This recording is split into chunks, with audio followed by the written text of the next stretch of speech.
کہ جو leader of the opposition سے یا لیڈر آف دا ہاؤس سے روٹ کے بیٹھا رہے, جو پارلیمنٹ میں ایکٹ ہی جس کو کرنا نہ آئے, جس کو پتا ہی نہ ہو کہ کانورسیشن اور ڈائلاگ کیسے کی جاتی ہے, تو وہ کس ابیلٹی اچھا کی ایک بات. نعرہ پاکستان تحریک انصاف نے جب اقتدار میں آیا تھا نا, اس سے پہلے, sorry to cut you out, but ایک نعرہ انہوں نے لگایا تھا کرپشن کے خلاف تحریک کا, اور مجھے یاد پڑتا ہے جو میں نے 3.5 سال اقتدار دیکھا تھا, مجھے نہیں یاد کہ ایک پیسہ بھی کرپشن کا کوئی واپس آیا ہو, بیرون ملک سے آیا ہو, کسی سے ریکور کیا گیا ہو.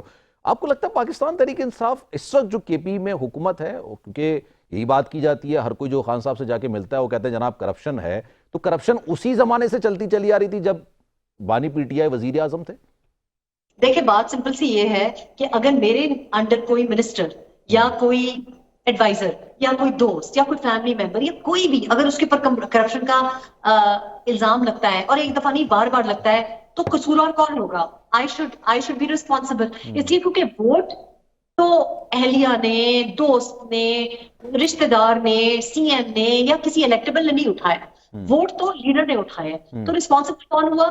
جس کو لوگ ووٹ دے رہے ہیں. قصوروار کون ہوا؟ اگر وہ اتنا سادہ بچہ ہے کہ اس کو شوگر مافیا نہیں نظر آتی, اس کے دائیں بائیں بیٹھی ہوئی ہے, اگر اس کو یہ نہیں سمجھ آتی کہ بی آر ٹی میں کرپشن ہوئی ہے اور ساری دنیا کہہ رہی ہے, اگر اس کو یہ نہیں سمجھ آتی کہ زمین کور میں آپ کے اپنے اپوائنٹڈ سی ای او کہہ رہے ہیں, اچھا احتساب کمیشن جو اس زمانے میں تھا, یہ میں آپ کو 2013 سے لے کے 2018 سے پہلے کی سٹوری بتا رہی ہوں, تو آپ کے نام تلے اگر کرپشن ہو رہی ہے, مس مینجمنٹ ہو رہی ہے, اگر کوئی چیزیں ایڈ اپ نہیں کر رہی, تو who is responsible؟ اگر آپ کرپشن کو کنٹرول نہیں کر سکتے تو you are directly responsible. آپ باہر سے پیسے لانے کی آپ نے بات کی, آپ تو سوئس بینک سے لوگوں کے پیسے لانے والے تھے, تو جو 190 ملین اسٹرلنگ پاؤنڈ جو ریڈی تھے, وہ جب آپ کو برٹش ایک ایجنسی نے بتایا کہ جی یہ پیسے پڑے, وہ لے آتے نا, تو پاکستان کے لیے آپ نہیں لے کے آئے. منسٹر تھے احتساب کے شہزاد اکبر صاحب, وہ کہاں کدھر چلے گئے, جن کی بات کافی مانی جاتی تھی, اکاؤنٹیبلٹی کے منسٹر تھے؟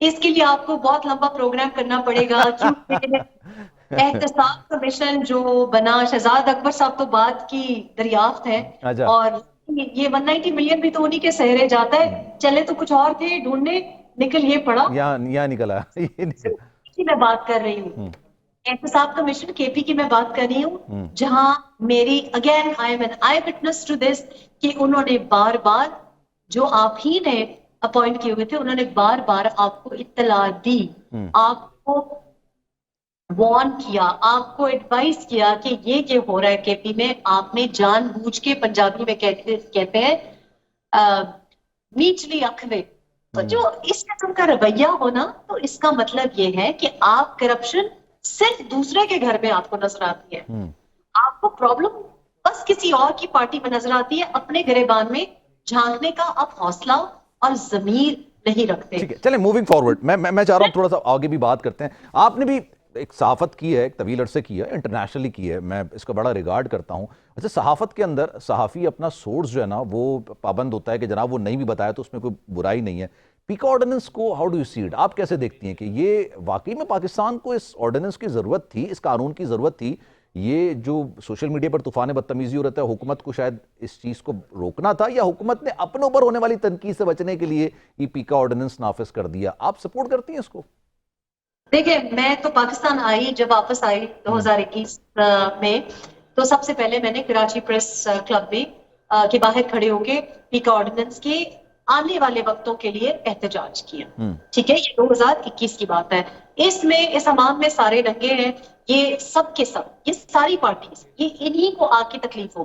اس وقت پی ٹی آئی کا دور تھا, ہم نے وارن کیا, اور جب یہ آغاز بھی ہوا ہے تو یہ پی ایم ایل این اور پی پی پی, یا جتنی پارٹیز, یہ جتنے جو جیسے آپ نے انٹرو میں کہا کہ جناب تمام لوگوں کی یہ معاملہ فہمی اور یہ تمام لوگوں کی کوآپریشن سے ہوا ہے. اور پرابلم اس میں پتہ ہے کیا ہے؟ پرابلم اس میں یہ ہے کہ یہ صرف آپ لوگوں کی زبانیں بند کی جائیں گی. اگر آپ ڈیجیٹل ٹیررزم کو فائٹ کرنا چاہتے ہیں نا, تو آپ یہ نہیں کہہ سکتے کہ سب کی زبانیں بند ہو جائیں. آپ کو اپنی قوم کو, اپنے لوگوں کو ڈیجیٹل آرمز ریس جو ہے, آن لائن جو ایک پروپیگینڈا ریس ہے, ڈس انفارمیشن کے جو ٹولز ہیں, اس میں اپنے آپ کو عام کرنا پڑے گا. میں سب کو یہ کہتی ہوں تو آپ کو لگتا ہے یہ حکومت کی کمزوری ہے، انہوں نے پیکا آرڈیننس منظور کرایا؟ کیونکہ بات بھی کمپلیٹ کر لوں. جی پلیز. میں کے ساتھ جو جڑے ہوئے لوگ ہیں ان کو بھی یہ کہتی ہوں، اور میں پولیٹیکل پارٹی والوں کو بھی کہتی ہوں، اور یہ جو نئے نئے بلاگرز بنے ان سب کو بھی یہ کہتی ہوں کہ آپ اگر جنگ لڑنی ہوتی ہے نا تو آپ یہ نہیں کہہ سکتے کہ اس کے پاس ٹینک ہے اور یہ تو میں اس کے ساتھ نہیں کھیلتا، میں چکو کے ساتھ لڑوں گا. نہیں، آپ اگر اس کے پاس ٹینک ہے تو آپ کو ٹینک کے ساتھ کھیلنا پڑے گا. ٹھیک ہے. So ordinance in principle I am against it. آپ زبان بندی کر ہی نہیں سکتے. کہیں نہ کہیں سے کہیں کوئی فیک اکاؤنٹ بنا کے، کوئی پراکسی لگا کے، کوئی کسی اور کنٹری میں بیٹھ کے آپ کو اٹیک کرتا رہے گا. آپ کو اپنی نیشن کو، اپنے ڈیپ اسٹیٹ انٹرسٹ کو پروٹیکٹ کرنے کے لیے اپنے کو اتنا قابل بنانا پڑے گا کہ آپ وہ فائٹ کر سکیں with the same weaponry. And that P M L N کی گورنمنٹ ہو، پی وی پی کی گورنمنٹ ہو، پی ٹی آئی کی گورنمنٹ ہو، یا کوئی پیچھے سے کوئی وزبل ہینڈ ہو، سب کو یہ بات سمجھنے کی اور ہم کو ان کو یہ بات سمجھانے کی بہت زیادہ ضرورت ہے. چلیں، تھینک یو سو مچ، بہت شکریہ آپ کا. ریحام خان صاحبہ اس وقت ہمارے ساتھ موجود تھی. ڈیٹیل میں ہم بات کر رہے تھے کیونکہ آج میں نے آپ سے جیسے کہ بتایا کہ ہم اور تجزیہ لینے کی کوشش کر رہے ہیں پورے ہفتے کا، کی جو خبریں تھیں اس کا کیا معاملات ہیں. گفتگو کا سلسلہ آگے بڑھائیں گے. اسلم غوری صاحب اس وقت ہمارے ساتھ موجود ہیں، جے یو آئی فی کے سینئر رہنما ہیں. ان سے ذرا جاننے کی کوشش کرتے ہیں کہ پاکستان تحریک انصاف دوبارہ سے احتجاج کی سیاست کو ترجیح دے رہی ہے. 8 تاریخ کو مینار پاکستان پر جلسے کرنے کی بات کی جا رہی ہے، دوبارہ سے جلسے جلوس اور احتجاج کی بات ہو رہی. مذاکرات فی الحال تو کامیاب ہوتے ہوئے نظر نہیں آ رہے. تو ایسی کیا وجہ ہے کہ ابھی تک اپوزیشن کا ایک گرینڈ الائنس نہیں بن سکا ہے؟ غوری صاحب السلام علیکم. حضور کیسے ہیں؟ بہت شکریہ جناب، مہربانی آپ کی. غوری صاحب سر، الحمدللہ سر تھینک یو سو مچ. یہ بتائیے گا پاکستان تحریک انصاف کے ساتھ مل کے ایک گرینڈ اپوزیشن الائنس بنانا، جیسا آپ نے پاکستان تحریک انصاف کے خلاف بنایا تھا، پی ڈی ایم بنائی تھی جس کے سربراہ مولانا صاحب تھے، کچھ ایسا ہے پائپ لائن میں، کچھ ایسی ہے تجویز؟ دیکھیے، پی ٹی آئی کا وقت کل آیا تھا ہمارے پاس 2 دن پہلے، اور انہوں نے یہ رکھی ہے گرینڈ الائنس کے لیے، اور ان کی تجویز ہے، لیکن ہم سمجھتے ہیں یہ ابھی تک وہ کہتے ہیں نا پائپ لائن میں ہے.